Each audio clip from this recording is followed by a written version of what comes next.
খেলা খেলা খেলা খেলার কথাই বলছি বন্ধুগণ। ফুটবল বাংলাদেশের জনপ্রিয় একটি খেলা।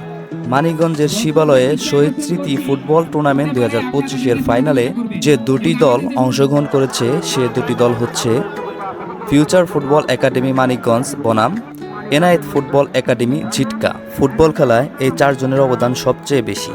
এরাই খেলার চূড়ান্ত ফলাফল নির্ধারণ করে। এরা চাইলেই একটি সুন্দর ও সুষ্ঠু খেলা উপহার দিতে পারে। এনায়েত ফুটবল একাডেমি ঝিটকার খেলোয়াড় মাঠে নেমে গেছে। মাঠটা যেন আর মাঠ নেই, যেন এক মহা উৎসবের মেলা বসেছে। কেউ বা বাড়ির ছাদে বসে খেলা দেখছে। দর্শকে কানায় কানায় ভরে গেছে মাঠের চারিপাশ। বন্ধুরা, দেখতে পাচ্ছেন আপনারা, দর্শকে ভরপুর, কোথাও একটু পা ফেলার জায়গাটুকু নেই।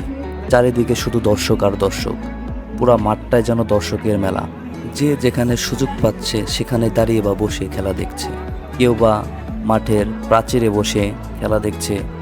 ফুটবল খেলা এমন একটি জনপ্রিয় খেলা, ছোট থেকে বৃদ্ধ সবাই মাঠে খেলাটি উপভোগ করতে ভিড় জমিয়েছে।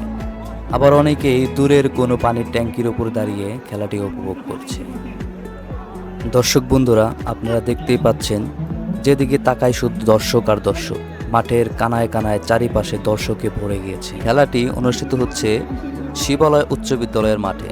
খেলাও শুরু হয়ে গেল, সাথে সাথে বৃষ্টিও শুরু হয়ে গেল। বৃষ্টিতে ভিজেই খেলা চলছে। দর্শকগুলো বৃষ্টিতে ভিজে খেলা উপভোগ করছে। খেলার প্রতি এমন ভালোবাসা, এমন পাগলামি, এটাই আমাদের গ্রাম বাংলার ঐতিহ্য। ফুটবল খেলায় রেফারির ভূমিকা গুরুত্বপূর্ণ। এদের সিদ্ধান্তের উপরই সম্পূর্ণ খেলাটি নির্ভর করে। টান টান উত্তেজনায় খেলা শুরু হয়ে গেছে বৃষ্টির ভিতরে। বৃষ্টিতে ভিজে সম্পূর্ণ খেলাটি উপভোগ করেছে আমাদের দর্শক। এটি খেলা না, এটা একটি আবেগ, এটা ভালোবাসা, এটা একটা উৎসব। এই মাঠেই দৌড়য় আমাদের স্বপ্ন। এই দর্শকদের ভিতরে লুকিয়ে আছে আমাদের গ্রামের প্রাণ।